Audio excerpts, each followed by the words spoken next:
तो कल काशी विश्वनाथ अपने बदले रूप में देश और दुनिया के सामने होंगे, लेकिन कैसा दिखेगा काशी विश्वनाथ कॉरिडोर अपने असल रूप में, ये हम आपको पहले ही दिखा रहे हैं खास एनिमेशन के जरिए। रिपोर्ट देखिए एबीपी न्यूज के संपादक सुमित अवस्थी के साथ।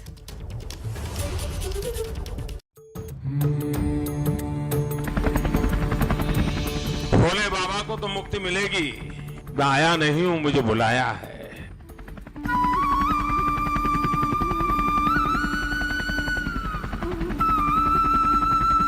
विश्वनाथ यानी ब्रह्मांड के शासक और काशी यानी वाराणसी।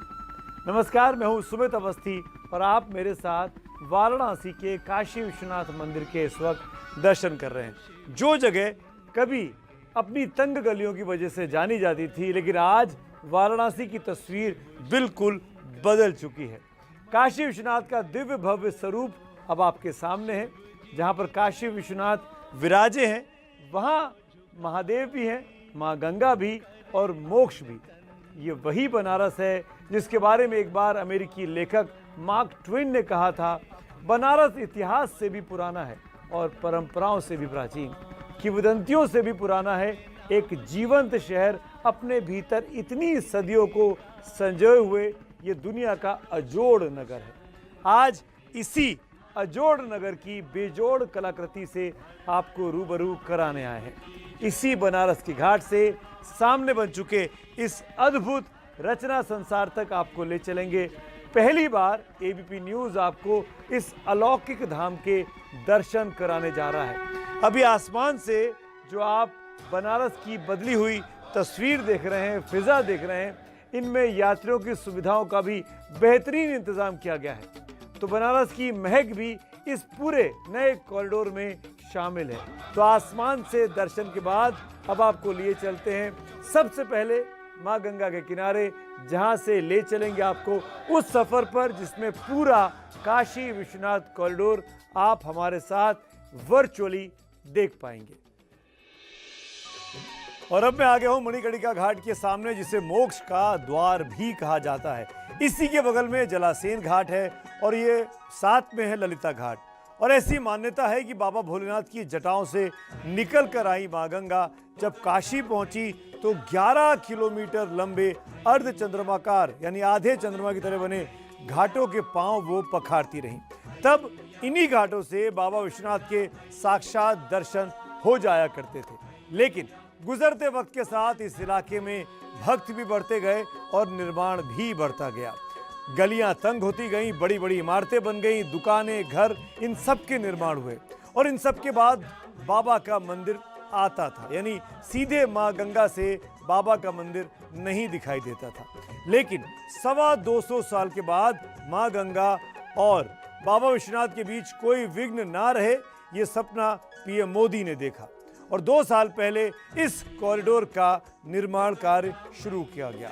अब जो ये कॉरिडोर बनकर पूरी तरीके से तैयार हमारे सामने है, जिसके बाद अब ये फिर से हो पाएगा कि जब माँ गंगा स्वयं बाबा विश्वनाथ को देख रही होंगी। दुनिया के सभी भक्तों के मनोरथ को पूर्ण करने के लिए इस कॉरिडोर का निर्माण कराया गया है, जिसमें भव्यता भी है, सुविधा भी है और आस्था भी है।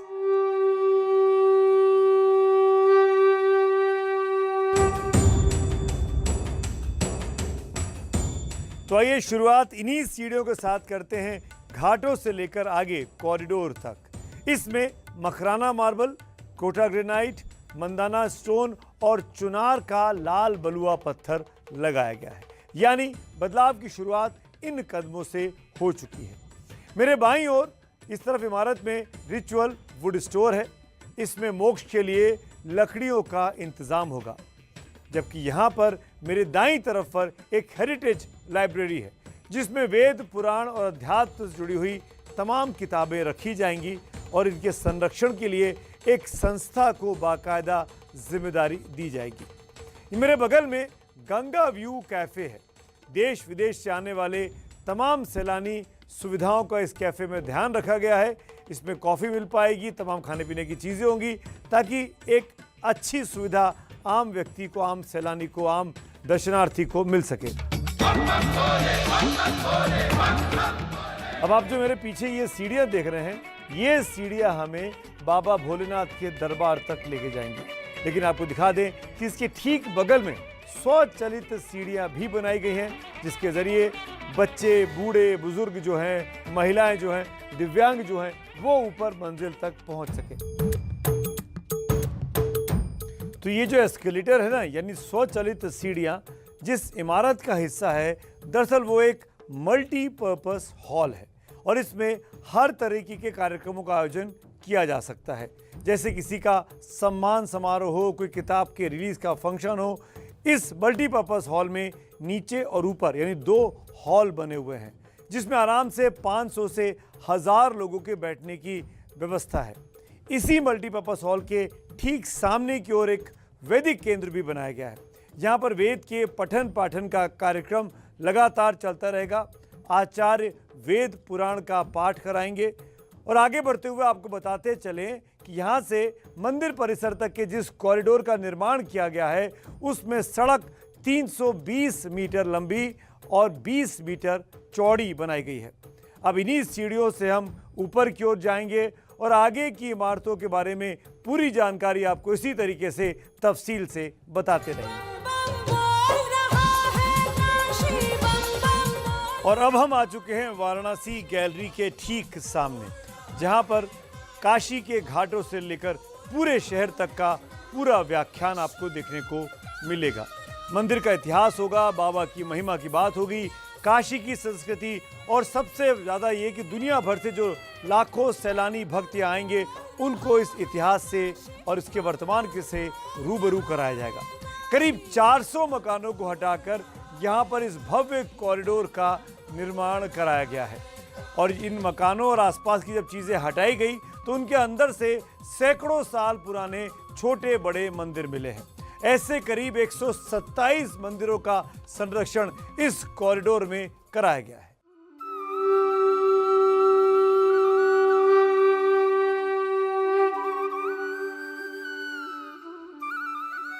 और अब हम कॉरिडोर के उस हिस्से में आ गए हैं जहां पर यात्रियों की सुविधाओं के तमाम इंतजाम किए गए हैं। यहीं से दूर दूर से आए भक्तों के लिए महत्वपूर्ण जगह है ये, और वो महत्वपूर्ण इसलिए है कि यहाँ पर लॉकर बने होंगे जिसमें आप अपना मोबाइल, अपना हैंडबैग, अपना कीमती सामान रख पाएंगे, लॉक कर पाएंगे, चाबी आपके पास रहेगी। इसी के बाहर फूल माला की दुकानें भी होंगी, जहाँ पर आप पंडित पुजारी से लेकर बाकी जानकारियों के लिए एक हेल्प डेस्क भी बनाई गई है। आरती के लिए टोकन का इंतजाम होगा, वो भी आपको यहीं से मिलेगा। इसी के सामने ऑफिस और दुकानें भी बनाई गई हैं और वो पीछे जो दरवाज़ा आपको दिख रहा है ना, दरअसल वो एक व्यूइंग गैलरी है, जिसके एक तरफ आपको काशी विश्वनाथ मंदिर के भव्य रूप के दर्शन होंगे और पीछे माँ गंगा का अविरल प्रवाह आपको देखने को मिलेगा। इसीलिए इस जगह का नाम व्यूइंग गैलरी रखा गया है, क्योंकि यहाँ पर सबसे अच्छा व्यू देखने को इस पूरे कॉरिडोर में मिलने वाला है। इसी के साथ यहाँ पर एक प्रोजेक्ट म्यूजियम भी बनाया गया है, जिस पर पूरे कॉरिडोर के बनने की प्रक्रिया के निर्माण जो चल रहा था उसको दिखाया गया है। यानी कैसे 2 सालों में इस भीड़भाड़ वाली जगह से विकास की ये अद्भुत तस्वीर निकलकर सामने आई, जिसको काशी विश्वनाथ कॉरिडोर कहा गया।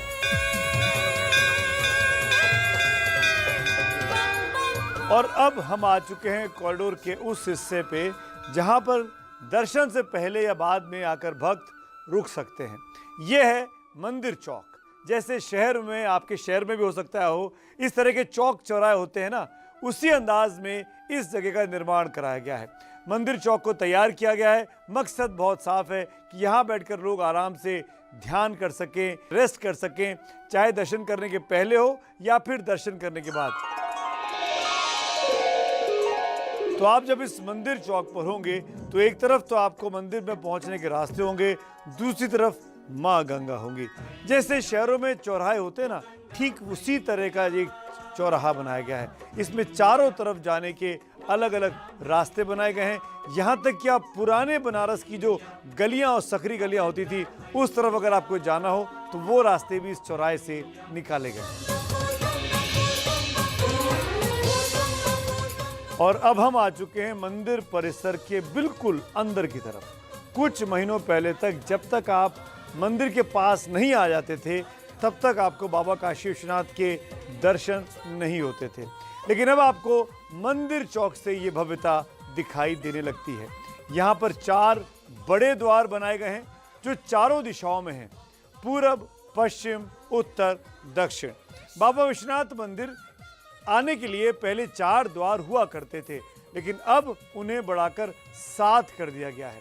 लेकिन उससे पहले इस रास्ते पर छोटी बड़ी करीब 70 दुकानें भी बनाई गई हैं, जहां पर फूल और पूजा का सामान भक्तगण खरीद पाएंगे। इन दुकानों में जलपान केंद्र भी बनाए गए हैं। इस परिसर के चारों ओर प्रदक्षिणा पथ बनाया गया है, यानी आप परिक्रमा कर पाएंगे, जिस पर 22 संगमरमर के शिलालेख लगाए गए हैं, जिनमें काशी की महिमा का वर्णन होगा।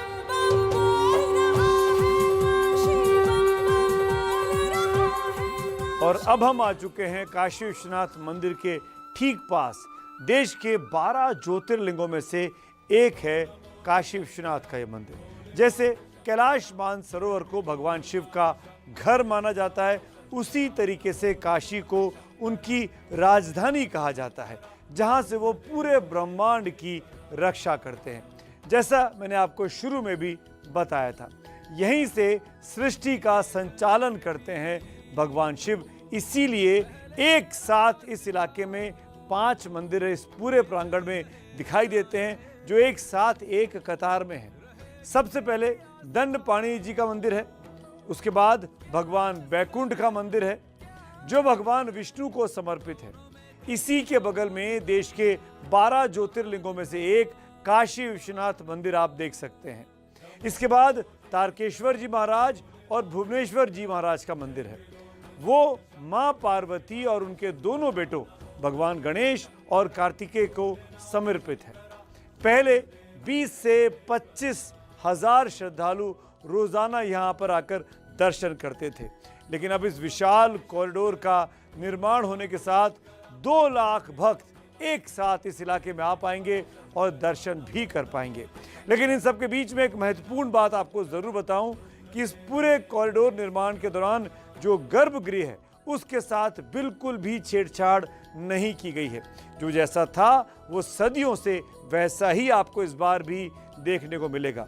जिस मकराना पत्थर का इस्तेमाल इस परिसर में हुआ है, उसे ही वहां पर लगाया गया है। मंदिर का ध्वज 60 फीट ऊंचा है, जो इस पूरे इलाके में सबसे ऊंचा है और बहुत दूर से आसानी से दिखेगा। और यहाँ पर आपको ये भी बताते चलें कि इस पूरे प्रोजेक्ट का डिज़ाइन उन्हीं विमल पटेल ने तैयार किया है, जो दिल्ली में सेंट्रल विस्टा प्रोजेक्ट पर काम कर रहे हैं। वही सेंट्रल विस्टा जहाँ पर नया संसद भवन परिसर बन रहा है। पिछले 1.5 सालों में इस इलाके में दिन रात काम हुआ है, उसके बाद इस कॉरिडोर का निर्माण पूरा हो पाया। इसके बाद आप ये कह सकते हैं कि काशी की सालों पुरानी तस्वीर भी बहुत हद तक इस कॉरिडोर ने बदल दी है। छोटी बड़ी 24 बिल्डिंगें यहाँ पर बनकर खड़ी हुई हैं। इस पूरे कॉरिडोर का मकसद काशी के अध्यात्म और वास्तुकला के साथ साथ भक्तों को एक दिव्य अनुभूति भी देना है, जो हमेशा हमेशा के लिए उनके मन में अंकित हो जाए।